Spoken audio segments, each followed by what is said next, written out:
So, Tony, do you know why the demon can't keep a date? No, I do not. He's too possessive. Too possessive. All right. Welcome to the greatest DC comic show on YouTube. Welcome to Fanboys Live and the Retro Review. We are so excited that you're spending your Sunday night with us. It's going to be a good time, and we're, like I said, happy that you're here. We being myself, Ryan Magic Lasso, otherwise known as, am I Dan or Don? I'm Dan, right? That's right. You're AI, Dan. Dan, yeah. AI says Fanboys Live is hosted by the Magic Lasso, aka Dan. And I'm like, oh, okay. Also with us, the Royal of Foils, Signature King. Signature King, do I detect new autographs in your collection? Your signature sense is tingling, and it would be right on. Nice. So you went to a con yesterday. Did you have fun? I did. I had as much fun as you could for the short time I was there. Did you get all the signatures you wanted? Yeah, I got all my signatures in the first 15 minutes. Wow. Like I said, it's a really small con. They don't have a lot of people there. There's only two people there I was chasing. One in particular, but luckily they were literally right next to each other. They share a booth. So I was in and out. That's awesome. Did they have a lot of comic books for sale? Yeah, they got a ton of vendors. So it's more comic book focused? It is very comic book focused. Okay. A lot of artists, a lot of comic books. If you're looking for back issues, this one was a great one.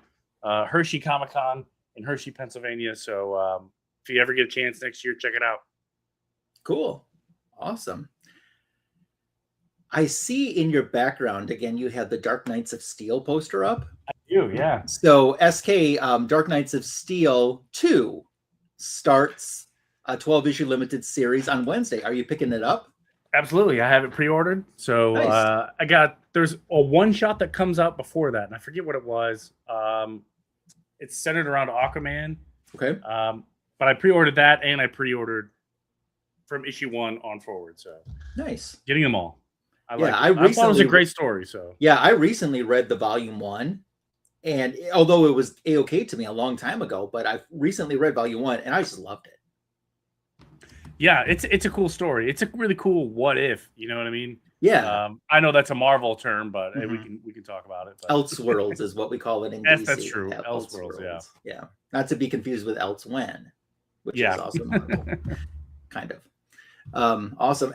Besides the Comic-Con, did you do any other hunting for comic books? I did not. I didn't make it to my LCS this week, but I probably will this coming week at some point and go from there. I do plan on hitting up my backup shop this week. They got kind of funky hours, so it's a little hard to get to them, but stay tuned for that. It's pretty cool. Awesome. And finally, Tony, before we bring in our special guests, would you like to talk about this, please? Yes. Comic Book Community Awards are indeed upon us. We are early in the nomination period, so definitely go there and vote for your favorite comic book YouTubers. If you would be so kind as to nominate us for best live stream. I know a few people have reached out to me saying they've already done that. Thank you to those who have done it. Thank you to those who will do it. But it's so one thing that we did find out, because we had questions on this and we did get an official answer on this. Unlike previous years where it only took one nomination and then you were in round 1 and then in round 2 it got whittled down to 5, the people with the most nominations in this time period will be whittled down to the top 5. So this is very important for us to get the votes, so at least we can make the top 5. Yes, and then we'll run another campaign. Yes, if we make it that far. If we make it that far, so if we don't, we'll have silver hair Bronze Age babe on, and she will be crying. Yeah, and ripping up comic books. Well, that's probably going to happen. Well, she does that even when she's not crying. Yeah. So. That's probably still going to happen. So yeah. I can't control that. You guys are on your own. Okay. Well, cool. Yeah, we'll probably mention this again at the end of the show, but absolutely. Yeah. We have a special guest, a special return guest. You know what that means when there are a return guest, SK? The restraining order is lifted. Yes, we didn't scare them enough away the first time because they said, no, I want to come back. And that's what our special guest did today, Darryl Young Designs. Welcome back. As long as you guys don't get 50 feet from me, we're safe. We're okay. We're okay. If I get within 50 feet, I promise you I'll have cash in hand and eating prints. Oh, okay. All right. Yeah, that's true. Restraining orders lifted if you got cash. Yeah. If you got cash, yeah. Well, hey guys, it's great to be back. Thanks for having me. I had a really good time last time talking about Commandy, talking about Kirby, and it's just one of those things that I could just sit and talk about for hours and hours. So you're in the right place then. I'm in the right place. I appreciate it. Yes. So Darryl is a fantastic artist too. And I've left a link to his Etsy shop and I've left a link to his Instagram in the description for this video. So if you haven't had the chance to check out his work, please do so. You'll get some nice eye candy. If you'd like to purchase some work through the Etsy shop, that's available too. And you do ship. You at least ship in the country. I don't know if you ship worldwide. Just the U.S. because just the U.S. Okay. Yeah, I've had people from other countries ask me, and the shipping costs are they're insane. Yeah, they are. And postage is going up tomorrow. Oh, is it again? Yeah, it is again. It's going up on top of the surcharge. They've got like surcharge. Oh, come on. That's great. Well, the Postal Service started the fiscal year already over $100,000 in the hole on day one. They were negative. Happy New Year. Yeah. Yeah, it just made me giggle. Like, of course, we can't figure out how to give the post office a couple of dollars. Yeah. Darryl, I have a legit question for you right now to start out with, okay? Have you ever thought about this statement? That people are so or have enjoyed your artwork so much that they've made it part of their collections. Is that something that you've stopped and really thought about?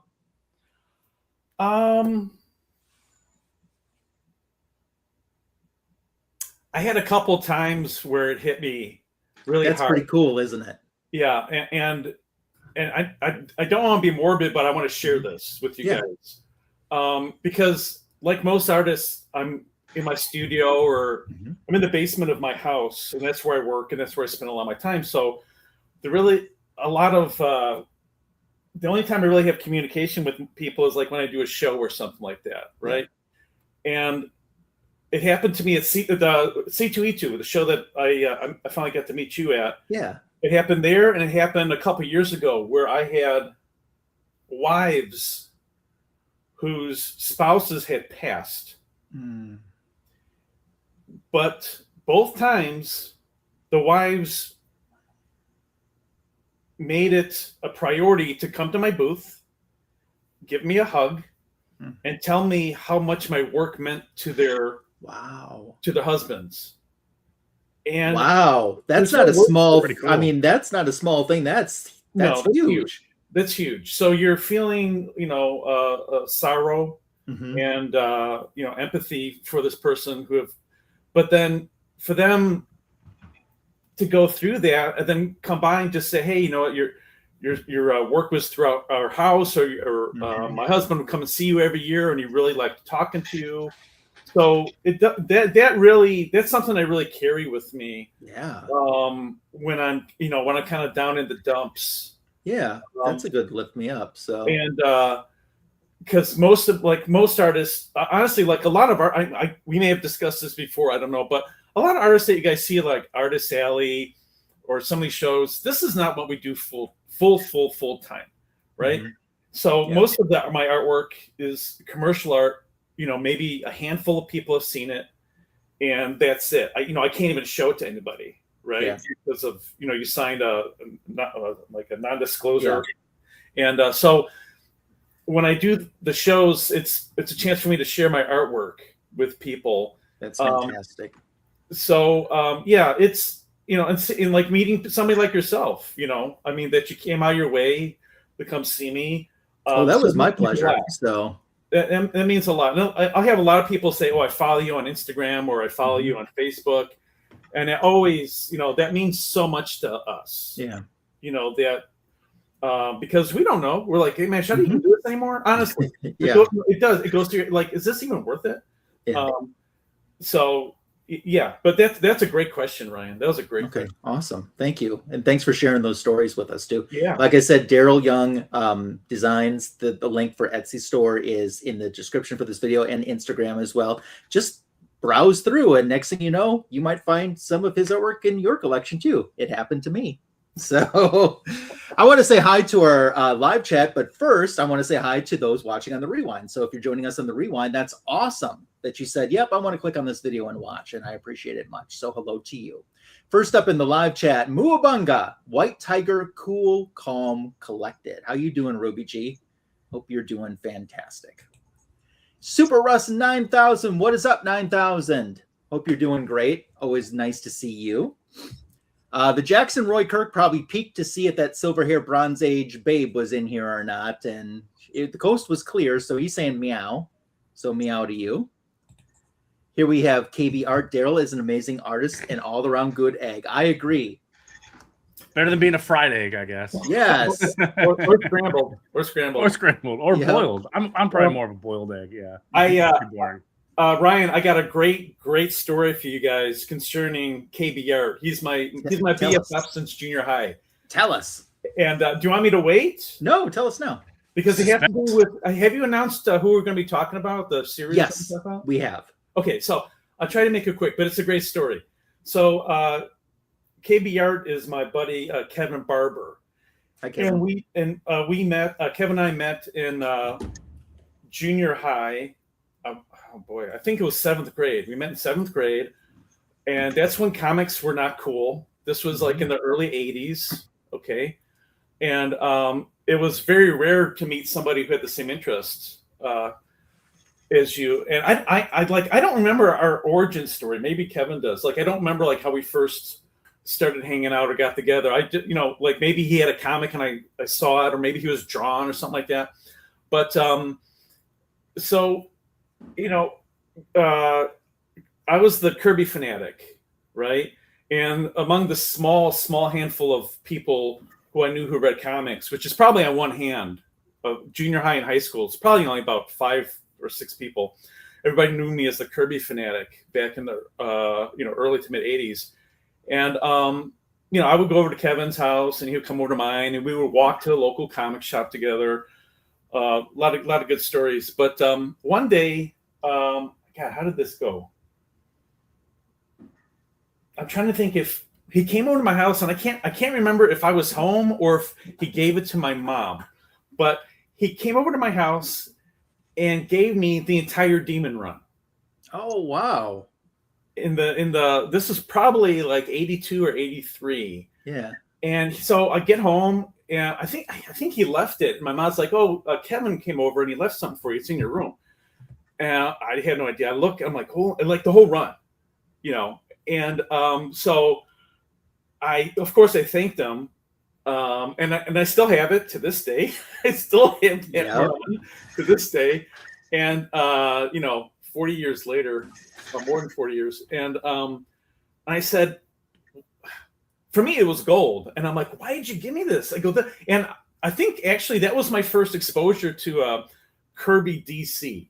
Okay, because I got into Kirby when he did his second round at Marvel. So in the mid, 75, 76, 78, he was doing Black Panther, Captain America, Eternals. And, you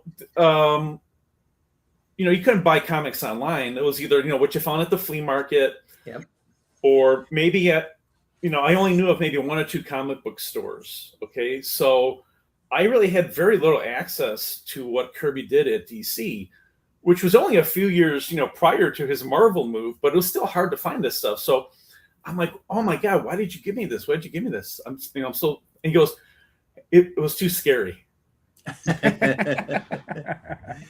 Okay. Sorry if I'm embarrassing him, but he was sincere. He goes, this is creepy shit, man. This demon stuff is spooky. And it is, I think I didn't really get that statement until like as an adult, as I got older and as I got, have kids of my own, looking back at the Kirby work and especially some of this demon stuff, like, Kirby could do cosmic and Kirby could do superheroes, but man, he could draw a creepy ass picture. Yeah. He could do, and when I say creepy, Kirby was one of those guys that was working under the comics code, right? Mm-hmm. So he didn't have to slice somebody's head off or have, somebody's guts ripped open. He knew how to draw it. He knew how to terrify somebody with just not like in your face, blood and guts. So that's how that was my first Kirby DC work, was the Demon. And then through high school, I started picking up Commandy and OMAC and stuff. So Kevin, if you're there, thanks a lot, buddy. I really appreciate you. Cool. Really appreciate you. That's cool. Continuing on with our chat, Olivia is here, and Olivia says, "I love your artwork." Thank you, Olivia. Hey, thank you. We agree with you, Olivia. Thank you. Olivia, by the way, I hope you can hang around for my book show. If you can, at least watch it on the rewind, because I got some stuff I think you'll like to see tonight in my book show portion. So cool. Sad Vision is here. Sleepy Reader 666. Poor Vision. Even an android can cry. Yeah, you stole it from me. Every time I see that picture, I think of that saying. Yeah. Yeah, I either think that or he's got a headache. Oh, it's tough. Art of Alan Shell is here. Hi, Alan. How are you? Good to see you. Another good artist in our community. Olivia saying, have you done artwork for Madeline Pryor, the Goblin Queen from Marvel Comics? No, I have not done her. No, I have not. I've done Green Goblin, but not Madeline Pryor, the Goblin Queen. No, I haven't. Okay. Awesome. SK, what's going on news-wise? Pretty quiet. I did find a couple things. Looking at some of the DC comic movie news that came out, they released a preview of Lex Luthor's armored suit for the new Man of Tomorrow movie coming out. Okay. Which is, I'm not going to put a picture of it. Okay. It's out there. It's not leaked. They put it out for anyone to go look at. What do you think of it? I don't know. I have mixed feelings about it.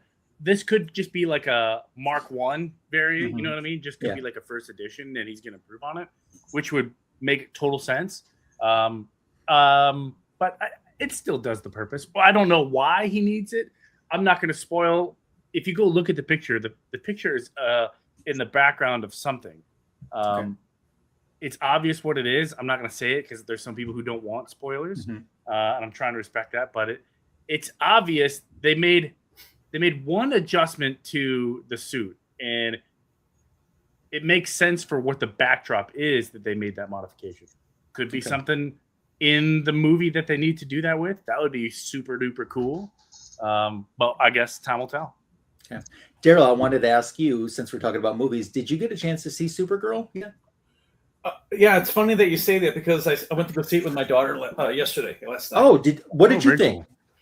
There's mixed reviews on it. Just be honest. Throw it out there. Did you guys see it? Either of you? I did. Yeah, we did. Okay, so I love going to movies with my daughter because she's quite the film critic. My daughter and my son, growing up, we would always watch movies together, and I kind of taught them a dialogue of how to critique a film instead of saying, "Oh, I hate it," or I love it. We talked about what do we like, what don't we like about it, and well, first of all, I gotta say this because I kind of knew that this question was coming from you, but I'm one of those guys who doesn't like spoilers, who doesn't like to see the trailers. I don't want to see. I want to go into it fresh. And something that kind of really, and you guys could probably weigh in on this. What I'm going to say, because I'm kind of out of touch with what's going on today. But what I did not like is all the hate that was going on for this movie. Yes, I agree with you. It was just like so much, like just mean spirited. Yep. Like rotten, like a nut shot. Kicking the balls kind of stuff. Just rotten stuff. For these actors and actresses, and so I saw enough of that to make me sick. Quite frankly, it completely turned me off. So that's just not cool. Not cool at all. But when we went to go see the movie, I had I don't know who the bad guy was. I didn't know who else was other than Lobo. I know he was going to be this one again. Yeah. So, but honest review was when we got out of the film, we're like, okay, you know what? I didn't love it, but I didn't hate it. It was kind of like middle of the road. If you're going to go out Okay. of 10, what number would you give it? Oh, 10 boy. is the all-time best. 1 is Halle Berry's Catwoman. I would. Yeah. It's a great one, dude. That was a great one. I would say my daughter and I we gave it a 5. Okay. Meaning, but not like a high, like a C plus. Okay. All right, like a C plus. There were a lot of things I liked about it, but there were some things like I was confused. Like, and I don't know how to describe it or put it into words. Mm-hmm. I hate the body shaming. Yes, thank you, Yep. Olivia. Exactly. Yeah, that's bullshit. Complete bullshit. Once again, the book was better than the movie. Oh, what was it based on? Supergirl, Woman of Tomorrow, an 8-issue Tom King Woman of series. Tomorrow. Yeah, I think that was back about six or 7 years ago. Yeah, about that. Yeah. I think I actually picked it up recently. I haven't read it yet, but the artwork Book is much better than the movie. Right? Yeah, you can tell they tried to take 8 issues and stretch it into an hour and some change movie. Oh, is that what they did? Okay. Yeah. Was Lobo in the miniseries? No, but he originally was intended to be in the miniseries. Okay. So, yeah. And that was another thing. So our discussion kind of went from Supergirl to Superman, Mm-hmm. right? And I hate comparing things, but we love Superman. Mm-hmm. So much so that I saw it twice, and I never see it twice, never. And I just loved it. So we were kind of comparing, what do we like about Superman? What didn't we like about, Supergirl? Or, and once again, we didn't hate it. Okay. But so it came down to the guest stars. And we got into discussion saying, okay, Hawkgirl, Guy Gardner, and Mr. Terrific. Mm-hmm. They were all add-ons to the movie. They made the movie better. Yep. Especially Mr. Terrific. He needs his own movie. He was he stole the show. Yeah. he stole the show. Thank you. Yeah, he was like, every time he was on screen, dude, he was amazing. And Guy Gardner hit it out of the park. The bowl cut. Oh my God. Yeah. But they added something to the movie. With Lobo. And I'm not a hater. Mm-hmm. I said they could have done the movie without Lobo. Yeah, absolutely. Mm-hmm. They could have been like any alien or any dude. Mm-hmm. There was no like. I'm expecting some kind of teamwork. Mm-hmm. Yeah. And of course they kicked the bad guy's butts, but it wasn't like he wanted to. He was just like some dude who just happened to be there. Yeah. Right. He wasn't essential to the story. I didn't think he was essential to the story, which was a shame. Because I thought the actor Jason Momoa, I thought he looked fantastic. Mm-hmm. Yeah, he did. He looked like Lobo. He looked like Lobo. He looked like something right out of the comics. So when I saw him, I'm like, oh my God. I'm not a huge Lobo fan. Not that I dislike him, but I'm like, this is awesome. They nailed him. Yeah. Very much like Guy Gardner. When I saw Guy Gardner, I'm like, oh my God, this is him. They nailed him. So anyway, so I'm kind of in the middle of the road. What did you guys think? I'm curious to hear. 7 out of 10 for me. Okay. There's some things that I wish they would have stuck to the source material instead of going, oh, my idea is better. Okay. You know what? It's funny because I'll go read that graphic novel now. Yeah. It was probably good that I didn't read it before I saw the movie. Yeah. Yeah. Yeah. Tony, what did you think of the movie? Yeah, Tony, what did you think? I think Darryl and I are right about the same boat. I maybe would have given it like a 4.5, but we got the same critiques. Okay. I feel like this could have been a really good sequel to Supergirl instead of just being her first, like, hey, Supergirl in the DCU, bam. Like, I'd rather see her somewhere else. Not that, Millie Alcock's a bad actress or Supergirl's a terrible character, but like, there's just less enthusiasm about Supergirl versus Superman. But I still enjoyed. Soon I'm going to take my oldest to go see it. I think she'll really enjoy it. Tony, that was a great comment because my daughter said to me as we were discussing, and I love the discussions after the movies. They're just so fun. She said, what did she say? She said, you know what? That story seemed like something you would talk about like, oh, I had an adventure on another planet. What, like it? You know what I mean? Like basically, like what you said. Like it wasn't what I would expect the first movie to be, right? Even though they gave us, you know, I gotta watch about spoilers, like, you know, because I hate spoilers, so I gotta watch what I say. But that's basically what you just said, Tony. She was like, you know what, that really wasn't like the first movie kind of thing. That was like a side story. Yeah, but Tony, don't you think? And once again, with no spoilers, don't you think if they would have stuck more towards the book, especially at the ending, that statement would have been a little bit different? Probably. Yeah. It didn't end how I thought it was going to end. And it didn't And end I how knew the book that ended. it's a, you know, they're trying to make a book a movie. So I get they can't do everything, but I would agree. You know, because we read the story, I think it was a week before the movie came out. We did half the week before and then half the week after. Yeah. So it was, well, I already knew, you know, how the book ended, but I would agree. I was not, the ending wasn't what I expected. Yeah. And it just seemed out of character. Yeah. But that's all I'll say about it. But Tony, what else you got going on news-wise? I'm going to drop a link here in the chat for the San Diego Comic-Con exclusives. They just dropped a few days ago. Everybody go check it out. Looks really cool. They got some cool covers. There's even one cool San Diego Comic-Con Wonder Woman. Is it Wonder Woman or Absolute Wonder Woman? Absolute Wonder Woman. I'm sorry. Cool. Yeah, I don't think we're gonna try. We're probably not gonna avoid Absolute Wonder Woman or any of the Absolutes. Because they're just too huge. But there's some cool stuff in there. Some Green Lantern stuff, some hoodies, pins, T-shirts. Don't forget you can. Sorry, Olivia had mentioned that McFarlane Toys is releasing the White Lantern Kyle Rayner or Hal Jordan San Diego Comic-Con. Yeah, I'm sure this is just a drop in the bucket what they announced. But don't forget, you can find it on eBay for 4 times the price. Yes. And you still got to pay shipping. So you got that to look forward to. Hi, Kenneth. Hope you're doing well. What else news-wise? That's really it. We are super close to San Diego Comic-Con. What are we? 2 weeks away, 1 week away. It starts at the 24th, so a week is a change away. So I do have one piece of news regarding, and it's comic book wise. Cool. Do you remember when we were talking about the announcement of Justice League of America issue 200 facsimile, which was going to be Treasury size? Yes. One of the variants was the Toy Otter action figure variant for Black Canary. God, those are so cool. They look so real. They are, and there's never been one in Treasury size. Well, Treasury. Okay, yeah. Here's the update on this. There's still not going to be because this has just been canceled.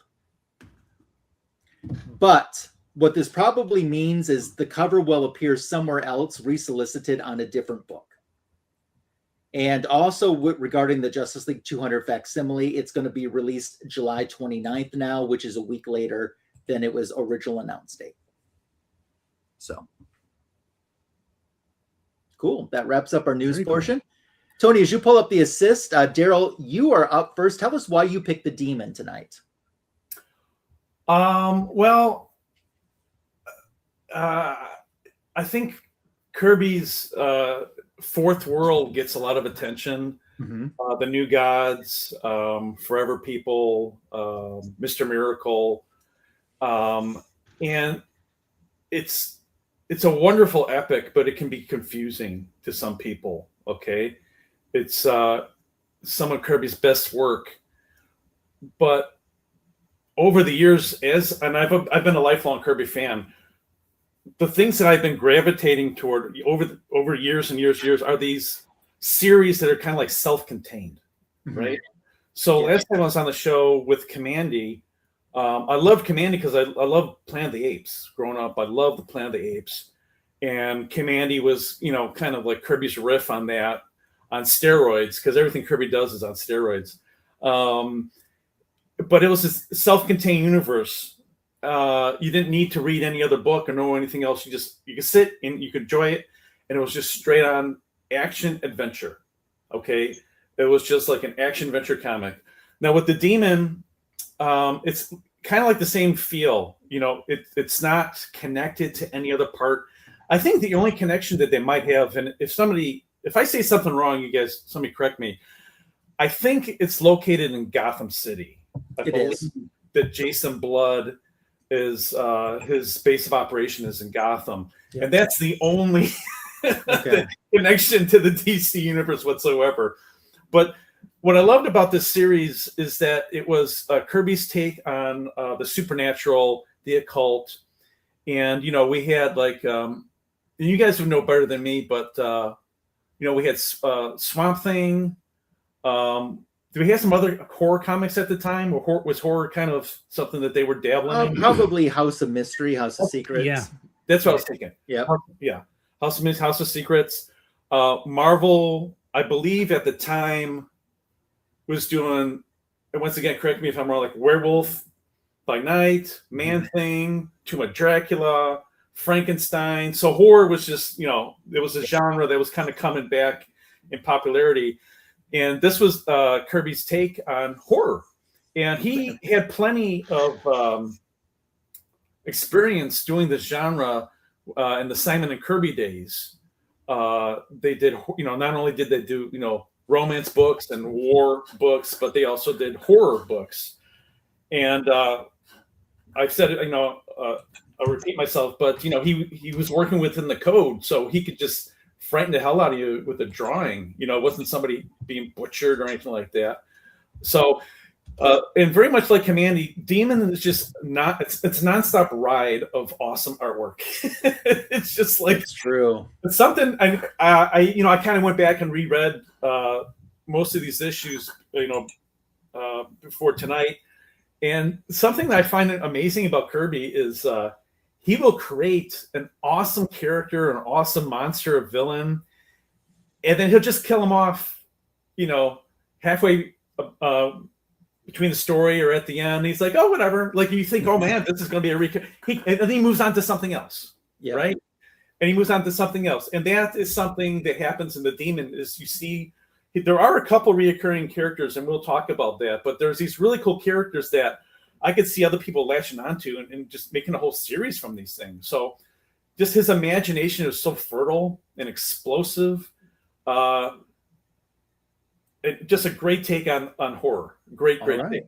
We'll kick us off with Demon's first appearance from 1972 in the Demon Volume 1, Issue 1. Take it away, Darryl. Okay, dope. So Kirby was no longer doing the Fourth World at this point.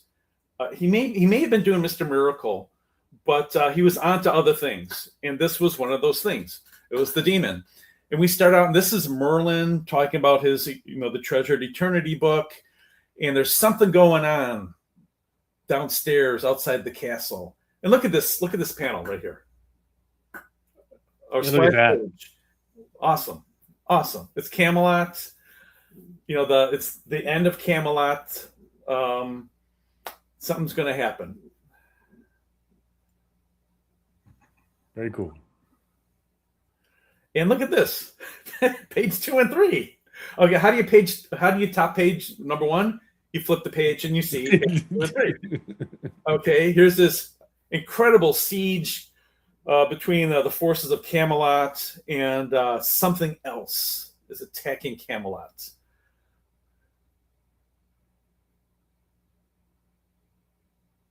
What is that something else? There's a mighty explosion, and lo and behold, from that explosion comes Morgaine LeFay.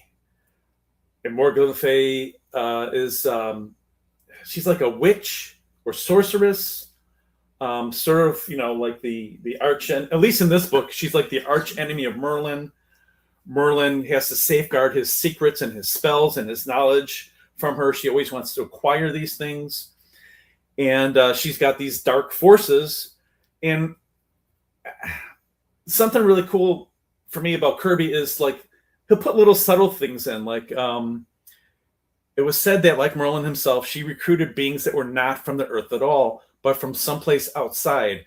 So you just say, oh, here's these dudes in armor. And then there's a lizard man in the back. Yeah. I love little things like that. Just like little things like that, right? Everybody's kind of cloaked in shadows, and here's this lizard dude. So she's telling everybody, we broke down the wall. Let's take over. And then stopping LeFay's forces is this thing. We don't know what it is yet. But it's in service of Merlin. It's a demon. It's something he summoned, and he's just taking everybody apart. Merlin kind of knows it's the end of the days. It's the end of Camelot. He kind of he has accepted that, and he's telling the demon, it's time for this age to pass. He tears a little page out of the book, I believe, and gives it to Etrigan the Demon, and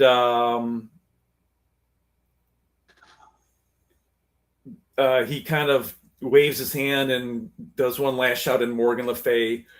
The place, burns down, and we see the demon slowly changing form. He's hunched over. He looks like a man, and he walks away. Now, that's the intro. That's just the 6 pages, right? And now it's like modern day, right? Boom, we're back to modern day, right? We're introduced to Jason Blood, demonologist. He studies the occult and black magic and all that stuff. He's showing somebody this little piece of paper that at this point in time, he doesn't know where he got it.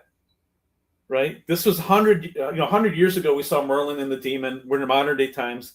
I don't know my Camelot folklore. I'm not sure about the time on that, but let's just say a couple hundred years later, we're in modern times.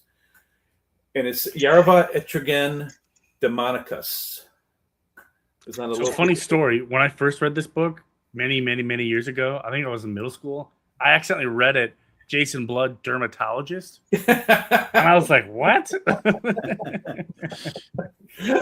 And now every time I see that page, I laugh. I don't know why. It's just so Demons funny. have pimples too. Yeah. Right. And then, what's this guy? I think this guy's name is Worley. I think he's yes, sleepy reader. Perfect. Exactly. It sets up so much stuff. So we got this old haggard guy looking at it, talking to Jason about, the supernatural. Jason Blood kind of sought this fellow out to get his opinion on what this piece of paper might mean.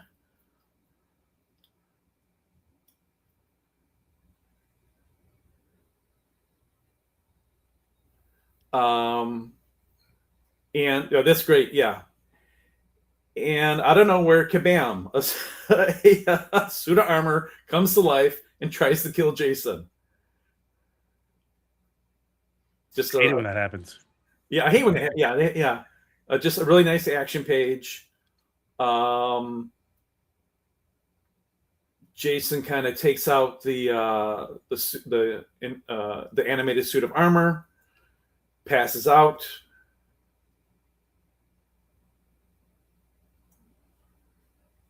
And he's kind of having like a flashback, thinking about some things they had in the past. He's getting visions of Etrigan, this demon fighting these armies, these evil armies.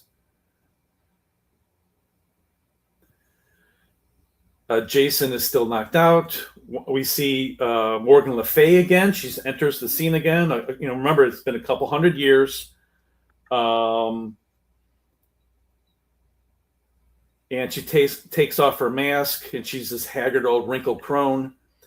And we find out that she needs Merlin's magic to become young again, to keep her eternal youth and eternal beauty. We kind of we do like a cut. They're gone. Jason's outside, laying in a forest. He doesn't know what's going on. A local cop comes around. And he's like, Jason goes, where's the castle? Where's the castle? It was there. Now, the cop says, oh, that has happened before to many other people. Just nonchalant. Yeah, the cops. Yeah, you're not the first one to hallucinate. Yeah, you're tripping on acid, but, we get a lot of that around here. And then we do another cut. Let's see. We're in Central Europe. We see some locals shooting at some like Gollum-esque type of a stone creature. that is going underground.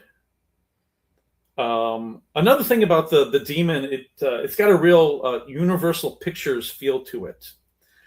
Those classic Wolfman, Dracula. So you'll see a lot of those types of characters through this whole series. We got the inspector with no arm, and I think, was it Frankenstein? There was an inspector or chief of police who didn't have an arm, or very similar though. It was very similar. Oh, I didn't know that. That's cool. And then we're back in Jason's luxury condominium in Gotham, and he's duking it out with Randu. Randu is a friend, and Henry. I think that's Harry. Harry Matthews is another friend. We learned that these guys are buddies. Harry is like an advertising executive, and Randu, we'll find out, has some mystical ESP kind of things. Yeah, Mike Royer. For me, it's Mike Royer and Joe Sinnott are my favorite anchors, and for me, you really can't compare them. The two different beasts, but they do the job equally as well. The thing about Mike Royer's inks, I'm sorry, I'm going off on a tangent, Ryan. But the thing about Mike Royer's inks is it was really the first time I think people got to see what Kirby's artwork really looked like. Okay, because inkers that he had in the past, Joe Sinnott being an amazing inker, he still had his own style. So he still may have changed things up a little bit. Unfortunately, have we talked about Vince Coletta? Maybe we don't want to. Once or twice. Yeah. Maybe we don't want to talk about Vince Coletta. He was another inker who just butchered Kirby's stuff. So Mike Royer gave us Kirby the way he should be. Okay. End of advertisement for Mark Royer. So we're in Jason's condo. We meet a friend that they brought along for Jason to meet, a lady friend. They're hosting a little soiree. Another thing about Kirby that I love, and I'm going to use a film term here, and I pay a lot of money just to learn this term because I can only use it in places like this. Mise-en-scene. Wow, It's fancy. Mise-en-scene. It's the elements that you use to give like an environment. All right. And Kirby, as a director, I love when we're in Jason's, apartment or condo, just all the stuff, all the knickknacks, he's got books, he's got statues, he's got creepy stuff all over the place, just setting the mood for who this guy is about. Okay. So they're holding a little party. Harry pops in a Three Musketeers outfit. Harry's the goofball of the group.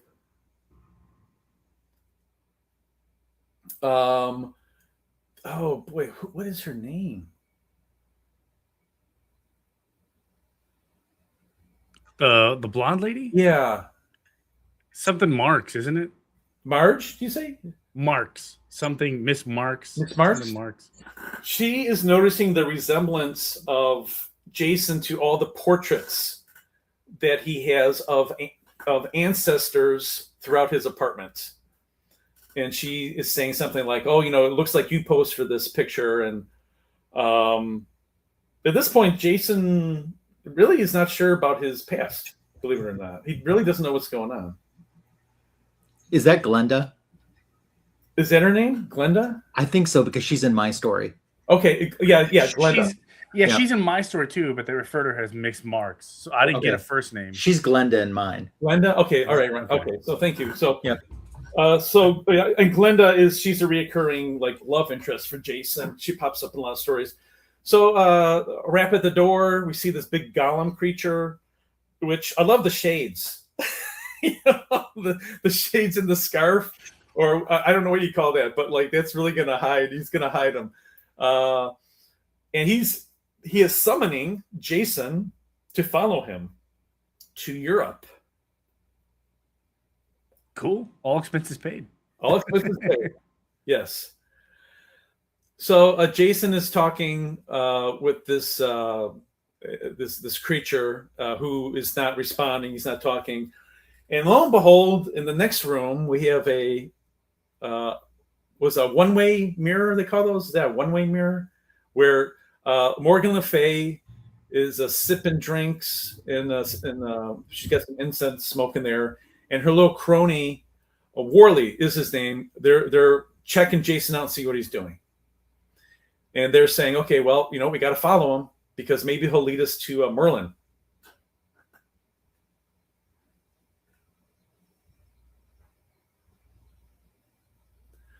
Okay, we have another cut. A lot of nice cut. A lot of different scenes. A lot of different places in this comic.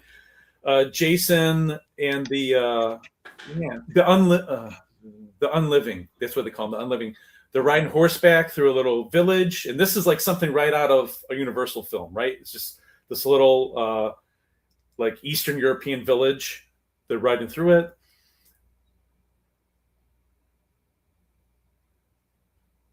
They're riding up to a castle, and then they are jumped. Jason and the unliving monolith are jumped by these demons with pitchforks.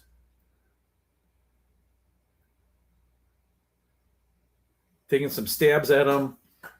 The creature kind of steps in. He knows that Jason is very important.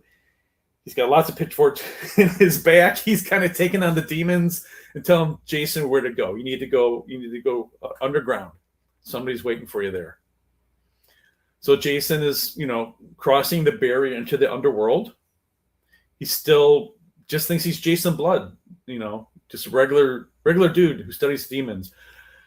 And once again, I just love this imagery that Kirby, throws up there. He's walking through these hands with fire. And for him, it's just like a throwaway image, it's just like something that he just draws, we don't see those hands again. We don't see that. It's just something really cool. He gets to this, it kind of looks like a crypt guarded by these gargoyles. The gargoyles start moving.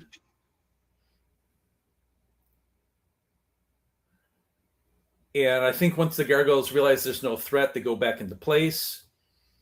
Jason hops onto this structure, and he starts reading. Suddenly, he can read this, whatever this language is, and then that famous line: "Change, O former man, release the might from flesh mire, boil the blood in heart of fire. Gone the form of man, rise the demon Etrigan. He is transformed into Etrigan." And right on cue, Morgaine Le Fay and her forces of darkness pop out because they want what's inside that crypt.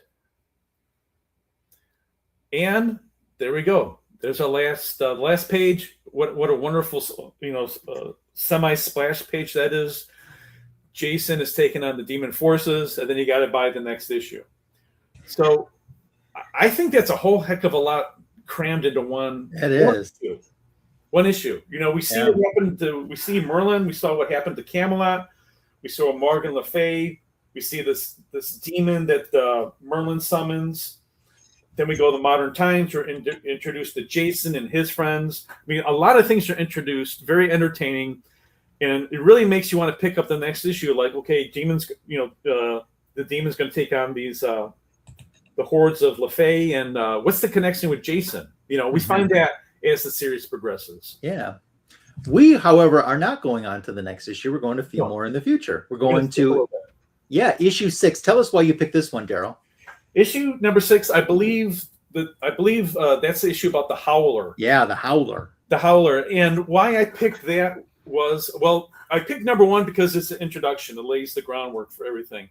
I picked the Howler because throughout Kirby's Demon series, he brings a universal type of monsters, and the Howler was a great one for you to review because it's a one-part story. Okay, it's Kirby's take on the Wolfman. Yep. Also in the series, Kirby does a take on Phantom of the Opera, but that's like a 2 or 3 issue series, so that's why I didn't do a story. And then he also does a take on Frankenstein, and that's like 2 or 3 issues. So I wanted to pick something that was short and sweet. Okay, cool. Well, I was lucky enough to get to review this one. And SK, you have my assist ready? Yeah, I'm working on it. It's funny. Yeah, great TV show. Yeah, great TV show. It would have made. Yeah. I will also say why SK is working on the assist. If I had a Wolfman, I would name him Marv. Wah, wah. Yes. I get all your dad jokes. This is Yeah. How can it be a dad joke? I don't have any kids. You're a dad in spirit. Yeah, exactly. It's not loading the pages. It keeps popping up. Unable to load. That's bizarre. Let me try one other spot. What issue is this one? 6. 6. So I'll show the cover while Tony's doing that on my iPad there. We got a really good fun cover there with the Howler front and center, the Wolfman, and Demon riding on a horse right behind him. I would be intrigued on what's going on based on this cover alone.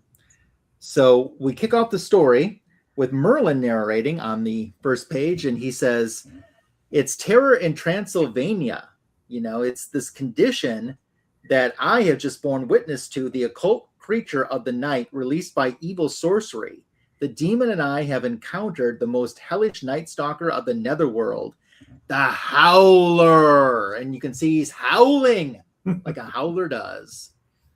And that takes us into the next page. Another great 2-page splash. I like this consistency that we're getting. And inside this local tavern, the Howler's howls have been heard by the local folk, and they are legitimately frightened. And they're like, what if he decides to break in here? And they're like, you know, they say the Howler is more like a human that's kind of been changed. And there we have Jason, who's visiting, and he's like, this remote region seems to be the spawning ground for every danger unleashed by occult experiments. However, as Jason Blood, a traveler, I must appear ignorant and skeptical of what's going on here. So in the next page, he says, well, what is this Howler stuff anyway? You know, is this, that's just part of the splash. Oh, sorry. Yeah. There it is. He says, well, isn't this just this Howler thing something you made up for the tourists? And they're like, don't you even dare joke about that. And how again. And they could tell that he's getting closer. And they're like, we need to start boarding up the place. And that's exactly what they start to do. And, but Jason's like, nah, I'm leaving. And they're like, he's crazy. He's bonkers. And they're like, if you're going, get and go now quickly. And good luck, stranger, like the wind, you know, if you would save your soul. So he hops on his horse and he says, let's leave this town, fella. Jason Blood has seen more than his share of bizarre events in the area. As he takes off, he notices that there's someone following, almost like in a game of tag, up high, jumping from roof to roof. It's someone. And then the next page, there's the how again. And he's telling his horse to ride faster, but all of a sudden, the Howler gets ahead of them, jumps down directly in front of his path. And that's where we kick off chapter 2. So the Howler is spotted by Jason full right there. And Jason's like, leave the form of man. Rise the demon Etrigan.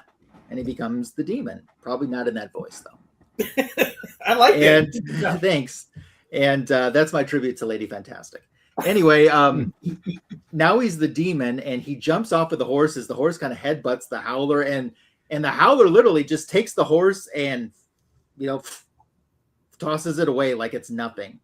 And the two of them, Demon and Howler, get into a close scrapping battle back and forth. And Demon's realizing this guy's a lot stronger than he thinks. So Howler goes to pick up a tree branch, and he goes to swing it, and Demon uses some of his demon fire to neutralize the tree, you know, so it won't, you know, hopefully he'll let go of it, which he does. And he can see that makes Howler frightened. The fire does. It frightens him. So he being Etrigan, the demon, starts firing all of this hell fire power of his around. Stuff is starting to burn all around the Howler, and he's starting to retreat into the forest. And, you know, Demon says, farewell, Howler. Remember well to avoid the power of demons. So Merlin arrives and kind of scolds Etrigan a little bit, saying, you know, he's a tormented spirit, and you were merciless in your attack. he's roaming the earth and he's looking for a new victim to possess. And Etrigan says, I had to use my flame. There was no other way. And Merlin says, I know Etrigan. The Howler, is a carrier of the primal entity. And to rid himself of it, he attempted to transfer it even to you. And then he's like, well, could he do that? And they're like, well, the victim must be mortal. And since Etrigan isn't mortal, that's why it stopped. And then he also goes on to say, so great is the urge to rid of the primal entity, the Howler chose to try giving it to you. And Merlin essentially says, I'm leaving. And Etrigan jumps back on the horse. So as he's taking off, which is a very good thing that he's talking out loud, because he says, I need to get back out of this clustered forest and into the world of mortals. I, as Jason Blood. Well, unknowns to him, the Howler hears this and understands and remembers. Now we fast forward weeks later, where Jason Blood is boarding a plane for the United States, and behind him, this stranger is asking for the time. And then essentially this stranger, who will reveal himself to be Eric Schiller, starts to say, well, I know who you are. You're Jason Blood, and essentially I've been stalking you. And they're sitting next to each other on the flight, and it's figured out pretty easily between the two of them. He knows that he's the demon. Jason knows that he's the Howler. So Jason's talking to him and saying, hey, I understand and I know about the problems that you've had. You can go to the next page. And he says, you're trying to rid yourself of this. And maybe when we get back to Gotham, I can come up with some type of plan or something for you to try to help. So chapter 3 starts, and this is, they're back in Gotham. A little bit of time has passed, a few days has passed, and Jason has not really told anyone that he's back in Gotham, so they should not be interrupted. And he's starting this, hopefully spell or potion or something that he can do to get the Howler spirit out of this possessed Eric Schiller. And Glenda walks in right in the middle of it, shocked that Jason's back, and she's kind of like, what is going on? What is all of this? So Glenda Mark is her name. And he's like, hey, you just need to leave. And she's like, that guy on the table, is he ill? And then she says, Jason Blood, you're involved in some strange witchcraft ceremony. And he says, that's right. And I must warn you that it's no child's game. He says, there's danger here, Glenda, danger, and you wouldn't understand it. And she says, that's true. I don't understand.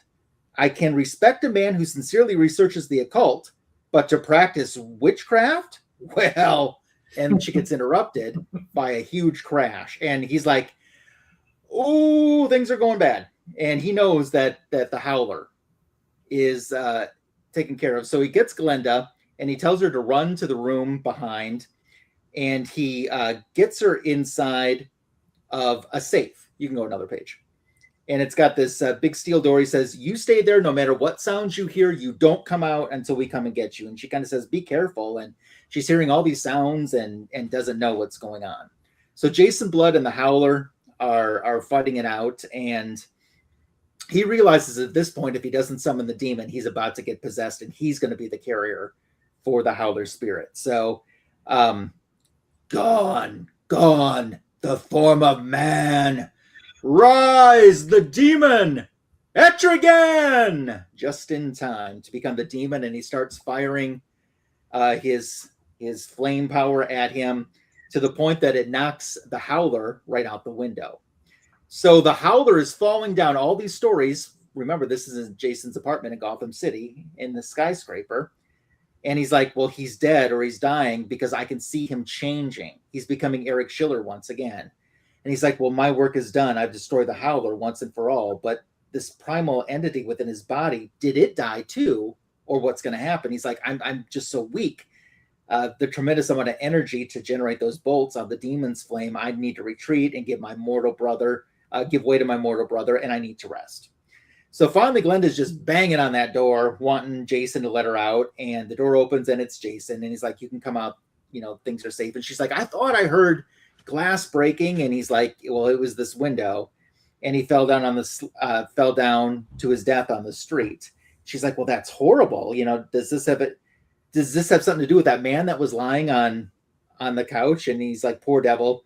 From the look of things, he finally found peace. By heaven, that's right. He's changed back to Eric Schiller, and that look of serenity on his face. It's as if the primal entity had left him. Did it die with him? Or we got down on the street and we see the Eric Schiller body as someone is called for the ambulance, but they kind of realize that he has died.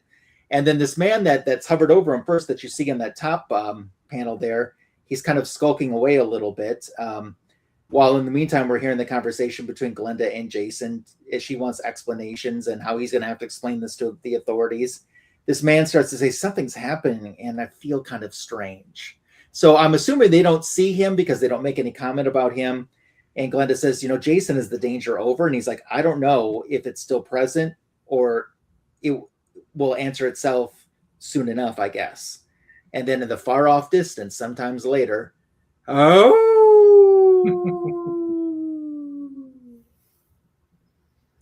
that's the end of my issue. Very cool. Thank you. What do you think? Love it. Darryl, what do you think of this question? If Kirby said with it, I think that the Eternals may have been absorbed into the New Gods mythology. Maybe some of those ideas he would have. Well, I don't know. I don't know if he would have created a separate Eternals at DC, or if just those characters would have been absorbed into the cast of characters of the New Gods. Okay. So, Darryl, tell us why you picked Tony's issue to review. And Tony, before you start, I want Darryl to explain, and then we need to talk about something on that cover. Yeah. Yes. I have my little trade paperback here. Awesome. I'm going along with you guys. Okay, so we have issue number 15. So originally, my third pick was to be issue number 7, yes. But you guys had done that already, and I respect that. I like the fact that you guys, if you covered an issue in the past, you don't want to cover that one again. Yep. You want to give something else a stab. So issue number 7, which came right after Howler, was the introduction of Klarion, the Witch Boy. So the reason I picked number 15 is the second part of a 2-part story of Klarion. So Klarion comes back, and this was hard. I mean, just in general, picking 3 issues was hard because I could have talked about all of them. And there's 16 issues. I could have talked about all 16 because I love this series so much. So the story starts in issue 14. Klarion comes back from after being banished into the nether regions by the demon, and 15 would kind of wrap it up. So it's really hard, but I picked this one. And what I want to say about the cover, if you look at that middle word balloon, there's a word missing, which is why you got all that space sitting there. So what Klarion is actually saying is, kill him, kill the demon. I think there must have been and it's in red. Mm-hmm. Okay, so maybe it must have been an overlay or something that got lost at the printers because it was a different color. It wasn't black. So I think it was on a different layer or something. Yeah, crazy. And that's in every copy. So yes. Yeah, it's like that too. There's a few issues in here too. Not issues, but panels where they're missing a word. Yeah. So this maybe it's the Comics Code Authority came in, got upset. I got the trade paperback here. Oh, it's restored there. Okay. And that's the only way I knew what it said was because of that. Although all these years I didn't know what it said. Yeah. Huh. Well, take it away, Signature King. All right. This is a really cool read, in my opinion. So here we start off with Klarion the Witch Boy talking with the imposter, Etrigan. And excuse me. Anyway, they're having this interaction here, and not Etrigan, but Klarion, the Witch Boy. By the way, it took me forever to figure out this guy's name. I've seen him before, the Witch Boy, but it was on the tip of my tongue. But yeah, so what Klarion the Witch Boy here is doing is he's essentially turning Jason Blood into his human form, and then he's kind of like he's going to enslave him turn him. Well, they don't use the word slave; they say servant. But it's a doppelganger. So Klarion has created a doppelganger. Yeah, and that's true. That's probably a better way to put it. But yeah, he's created a doppelganger here, and he kind of does whatever he wants. He kind of toys with them for a while, and he says, "Look, I can do whatever I want. Look, I could choke you. Oh, and look, I gave you the plague. I turn you into a tree." And then he turns him back into normal, like from a tree back into a human. And the imposter's like, "Oh my gosh, thank you, Klarion, thank you, Master. You're so kind to turn me back into this doppelganger," which I thought was really funny. Kind of thanking him for putting him back to normal. But yeah, and here where things start to get weird. So he has this really cool cat, and he tells the doppelganger, "Go get me food from the kitchen. Go get food from the kitchen and be quick." While the fake Jason Blood is going to do that thing, he turns his cat into a cat woman. I don't know how else you describe that. Cat-like woman thing. So fake Etrigan fake Jason Blood comes back and says, "Hey, food is ready." And literally all he did was just put food on the table. He didn't prepare a meal. He just took everything out of the food, the cabinets and the refrigerators, just plopped it right down on the table. Which and they're like, what are you talking about? I thought you said it was ready. And he's like, "I did exactly what you wanted me to. I went and put food on the table. What's the problem?" But he's like, "Yeah, whatever, no big deal. Let me just do this quick spell, and bam, now I have all this cooked, delicious food." Which, by the way, if I had mystical powers, I'd be 900 pounds. You'd be calling me Balloon Boy. So they get interrupted by the police knocking on the door. So they go quickly into hiding. And then the police notice a frog and the cat, and they say, "Oh, look at Jason Blood's nephew. Look at this goofy looking dude." And by the way, I gotta say, every time they draw Glenda Marks, they change her hairline every single time. Sometimes it's normal. Sometimes she has an 8 head. I mean, it is really far back. Just something that I've noticed, and it's just silly. But they're like, hey, where's Jason Blood? Or not? Jason Blood left this note saying he's on some kind of business trip, and we called where he said he's going to be, and he answered. So no harm, no foul. He's exactly where he said he's going to be. We're not really going to investigate this anymore. But Glenda knows that that's not true. There's no way he wouldn't do that without telling me. So she's very confused. Then she goes snooping around the apartment and finds the Philosopher's Stone. I don't know how she knows that, but she found it. But anyway, the real Etrigan / Jason Blood is kind of like invisible, and he's watching this whole thing, and he's like, I gotta figure out, I gotta go find, the fake me and the witch boy and figure this out. And here we go to chapter 3, which has the best chapter opening of all of these. So he's climbing down this building, and this old lady sees him, and he's like, "I come not for you, old woman," and he just keeps going down. That was really funny. So she's calling the police. Of course she is. So he's jumping from building to building to building. Finally finds Klarion the Witch Boy and the cat. But he came prepared. He's got the fake Jason Blood. So he has the fake Etrigan the Demon. And of course, they're going to fight it out. Big, massive battle coming through. They're starting the place on fire with demon fire. Probably disturbing the neighbors, because I noticed they are in an apartment. So all of this is happening right in the middle of the apartment. And magic is everywhere. Klarion the Witch Boy is able to get the best of the real Etrigan, but Etrigan is far too strong. He's able to break. Meanwhile, you see the fake Etrigan in the background there. He's unconscious. Easiest way to tell the difference, if it wasn't obvious, real Etrigan has short horns. Fake Etrigan has these long, giant, like Viking things sticking off the top of his head, which I thought was pretty funny. But yeah, Etrigan is saying, listen, I'm the demon. There's only ever going to be one demon. It's going to be me.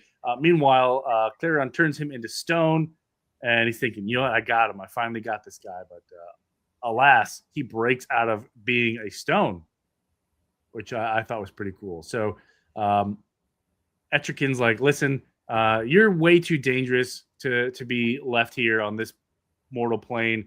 I'm just going to go ahead and open one of these really cool portals and chuck you and your stupid cat and your fake demon through this portal and be done with you. And right when they go into the portal, he's like, farewell, evil ones. I don't know why I thought that was so funny. But we wrap it up here, and the bad guys are gone. He changes back into Jason Blood.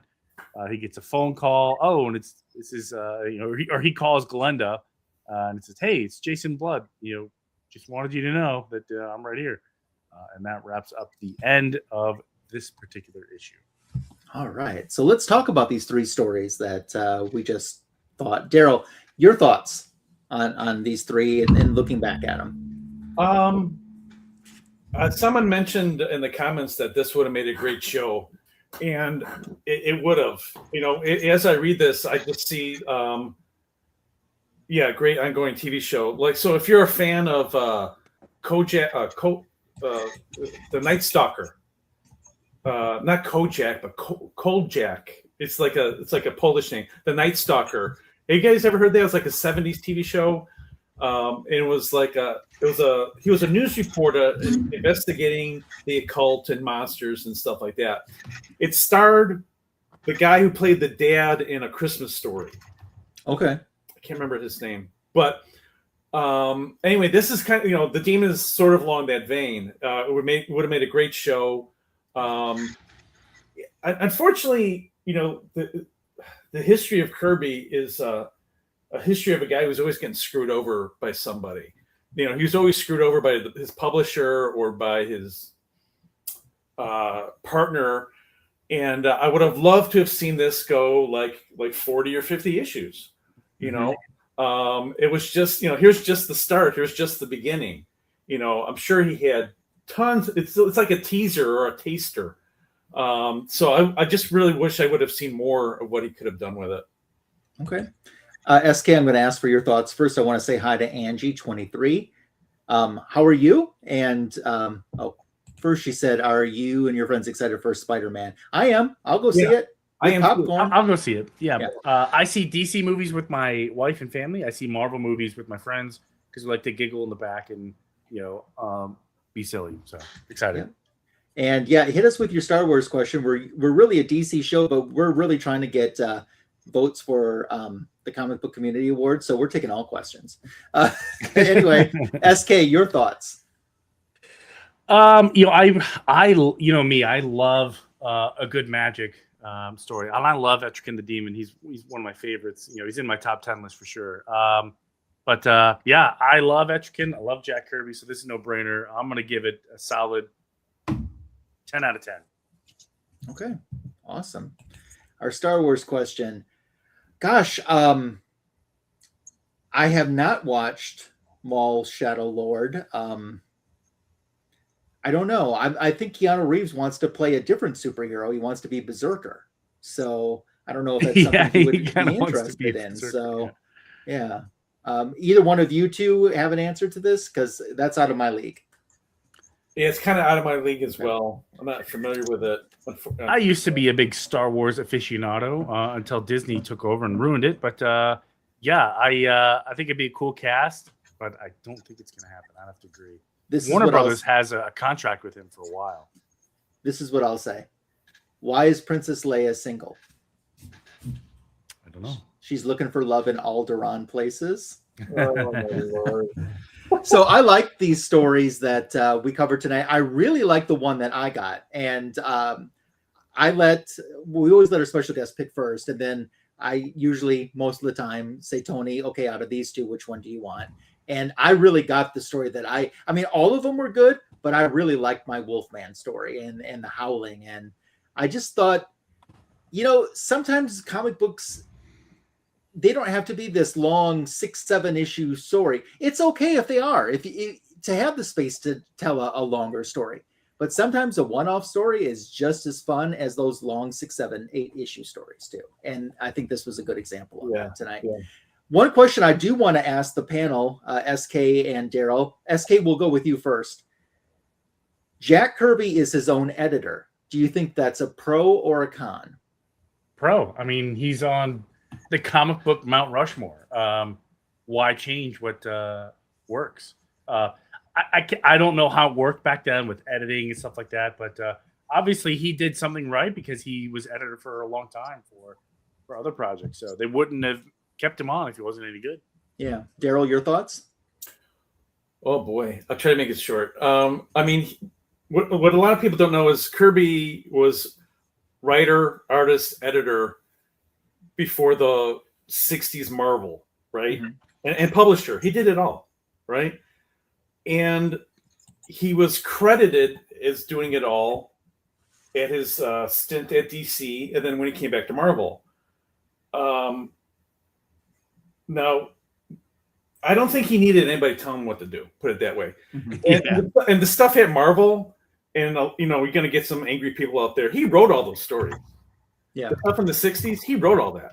Okay, there's documented, he if you see penciled pages of his Xeroxes, because at some point he started Xeroxing his pages, he wrote all the notes on the pages. The person who wrote the story was credited as the writer, just put in dialogue. That's all he did. Yeah. Kirby created the characters, he created the stories, he did everything.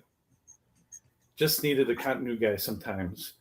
So I don't think he didn't really need anybody. And I know that's like a hot debate. Some people say, oh, well, he needed somebody. In my opinion, leave the guy alone. Just leave him alone. I would love to have seen what he could have done if somebody left alone for 20 years. Yeah. That's true. Yes, Olivia, that's a great one. Yes. Yes. Amen. Alan being a Kirby fan as well. And also Olivia made a great point too, that Kevin Conroy voiced Etrigan the Demon for Justice League Unlimited episodes. Thank you for saying that. Thank you for saying that. And tonight Etrigan was voiced by me. another tick for your IMDb page. It is. I so want to be the voice of Skeets in the DC universe for Booster Gold. I want to be Skeets' voice so bad. And that Sean Gunn will get it just because that's his brother. I want to go back to a comment that Olivia made. Uh-huh. The wonderful thing about Kirby Comics is he could care less what your skin color was. A human's a human, a person's a person. And when I was first getting into comics as a youngster, Captain America was my first Kirby book. When he came back in the 70s, and it was Captain America and the Falcon. What I loved about that book is they were partners. It wasn't Captain America wasn't the star of the book. They were buddies. They were on equal ground, right? And Kirby also was doing the Black Panther at the same time at Marvel. And I could care less what color of the skin was. I love the Black Panther. He was freaking awesome. So any character in Kirby's hands was dynamic and amazing. And he was anti-Nazi and he fought in World War II. So he had a real stance against fascism and bullies and all that. He was an American hero. He was an American hero. Yeah. Cool. I agree. Well, great review tonight, Darryl. Thank you. Thanks for having me. We're not done with the fun yet. We got the book show portion to talk about. So, usually, and this was the case last time, I always try to say our special guest goes first. Tonight, I'm going to go first. Because I said so, I'm going to go first. All right. So, let's talk about my channel, what's on there, and what is coming up. So, I have my usual back issue of the week. Tony, it's Justice League July. All right. Remember? That's pretty cool. Yeah. And we did a Justice League book last week. You remember that? We did. Yeah. Queen of Fables. So I did the Death of the Justice League as my back issue of the week for this week. And then my lassoed loot video, a custom X-Men sketch cover that was A-OK to me, a grand prize win from the Omni X-Men show. So that's in my lassoed loot. So that's cool. What's coming up on my channel, we have a back issue of the week. It will be Marvel, or should I say Marvel, dropping tomorrow morning. And then my lassoed loot video, I think my SK is gonna, it's hard to get my SK a little jealous, but maybe I have a shot at getting him jealous on my video dropping on Tuesday. This is all I'm saying. I've got, if you would say, out of all of the comic book creators who are with us right now, still with us living, who is maybe the hardest autograph to get? Not only did I get it, I got it on their brand new project. Brand new project, only weeks old. Tuesday's lassoed loot video. So that's what's coming. Now we get to do the book show. And I wanted to go first. Usually I full screen, but this time I'm going to do this because look what I got.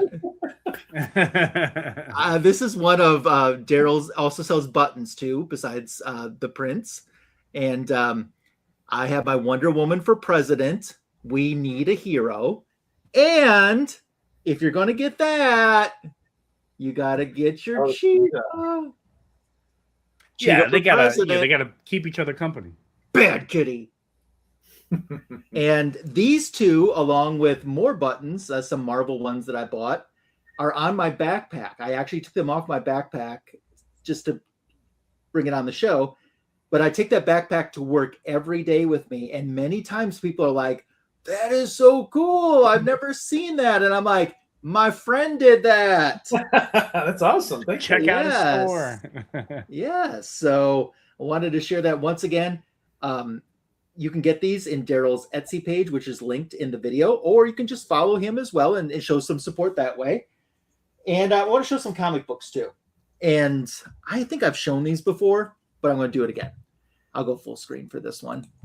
So the Demon has made an appearance in Wonder Woman in Volume 2, but also in Volume 1. And I went with Volume 1. So we have this issue 280, the beginning of a 3-issue story arc. So that means he's with Diana again in the next issue, 281. And then wraps it up with her. Nice. And a Minotaur in 282. And might I add too, even though we're talking about Demon, the Huntress cover space is pretty awesome on these too. Yeah. So, yeah. Oh, Huntress don't get much on this one, but yeah. So that is my book show tonight. Signature King. I'm going to let you go next. All right. So, Darryl, pick a number between 1 and 4. 3. 3? All right. Great choice. 1, 2, and 3.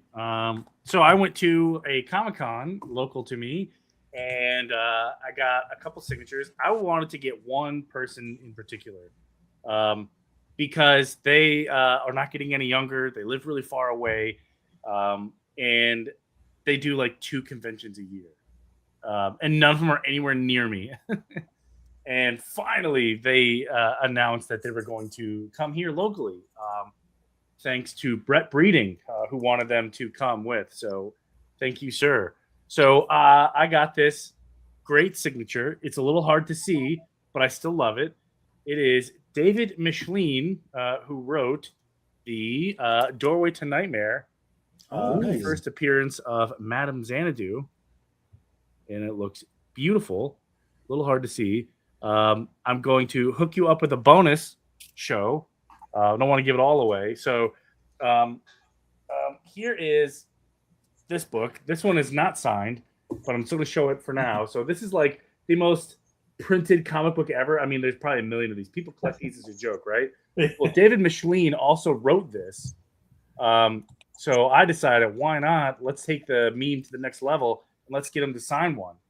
So that's exactly what I did. And it looks cool. That's awesome. I asked him, how many people ask you to sign this? And he said, almost everybody asked him to sign it. And I was like, of course. So it's a lot of fun. Coming up next on the channel, I'm going to talk about the rest of my very tiny haul. Very, very tiny haul. And we'll show them off. It's going to be cool. Got some cool stuff to sign. So Cool. How many subscribers are you at now? I'm down about 80. So. Oh my gosh.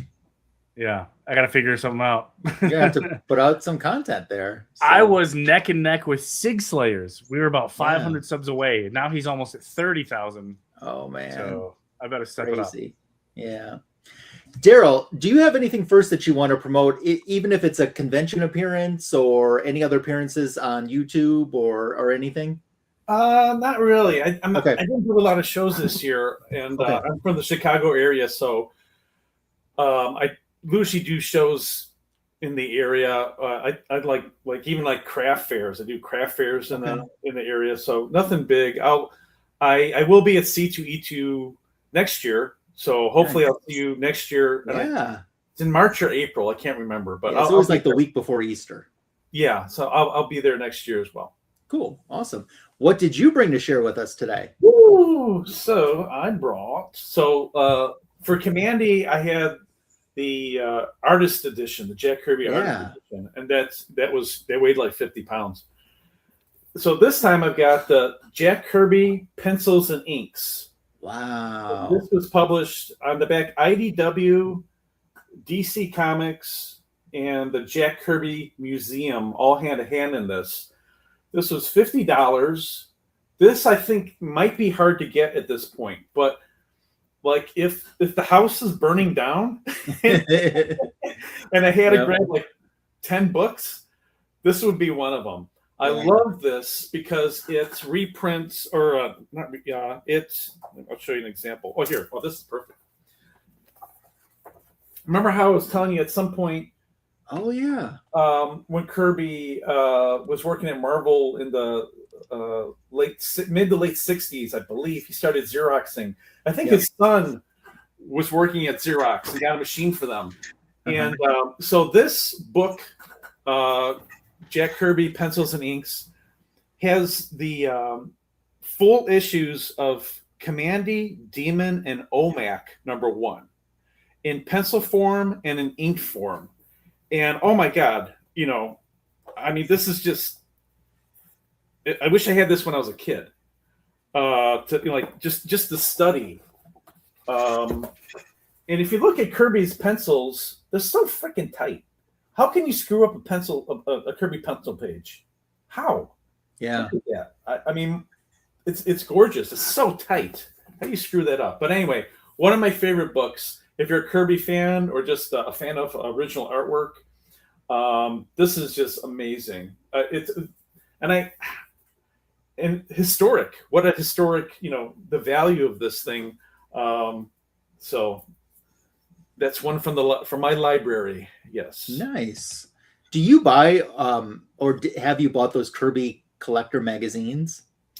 Yeah, I got a ton of them. I think I'm a little behind on the past year or two, but I got just about everyone because at some point years ago they were printing them treasury size. It was a regular magazine, and then it went treasury size. Oh my God, mind blown, right? Yeah, this was like the size that he was drawn at, or close to the size he was drawn at, and then he went back to magazine, and I was at a show, the show in North Carolina, Heroes World. Heroes Con. Yeah. I did this show a couple years ago. Oh man, if you love comic books, if you're a comic book fan, I'm not talking, you could care less about movies or TV shows. This is the show to go to. I had such a good time there. I was set up as a dealer. But it reminded me of the comic book shows that I would go to with my buddy Kevin in the 80s. It was just comic books, man. Yeah. Oh, such a great show. But somebody from Tomorrow's Publishing was there. And I got some recent back issues. And I said, man, why didn't you switch up the format on that? I was loving that size. And they said something, and this made sense, like retailers didn't know what to do with it. Like it was kind of like too big. Yeah. Like, how do you put it on the shelf? It takes up too much space. Bags and boards become an issue. Yeah, exactly. Yep. Shipping it costs more to ship, Yep. but there was several. I don't know, I got them over my library. There's probably about a couple dozen that they did like that, and wow. And I will credit Tomorrow Publishing for doing the comic, the Kirby Collector, because I had never seen a lot of Kirby pencils before, and that was just when he started publishing in that was a treasure trove and an education to see that Kirby was writing the story. He was writing notes. He was writing as he was drawing. Man, he was creating the stuff. Yeah. Cranking it out 24/7. Cranking it out, yeah. So those pencil pages are just amazing to look at for me. Yeah, that's cool. Also want to say too, jumping back a little bit to when I was showing the buttons, Alan is saying that he has so many of your buttons and he loves your selection. Thank you so much. Thank you. Yeah. And Olivia was asking, you don't have Donna Troy. You have a Donna Troy print, but I don't think you have a button, right? No, I've got Right. Yeah. I've got the Donna Troy. I've got like Robin, Starfire, Raven, Beast Boy, Cyborg, the George Perez buttons, but I don't have Donna. But I will say, Olivia, last time Darryl was on, I showed the Donna Troy print. I'm pretty sure I did. Yeah, I think you did. And it's my favorite one. It's in the red jumpsuit. So check that out in the rewind. So that's cool. And Olivia had another question for you too. Have you ever drawn the Queen of Fables character? Are you familiar with her? We featured her last week on the Retro Review. I'm not familiar with her. So essentially, she is the evil witch from Snow White.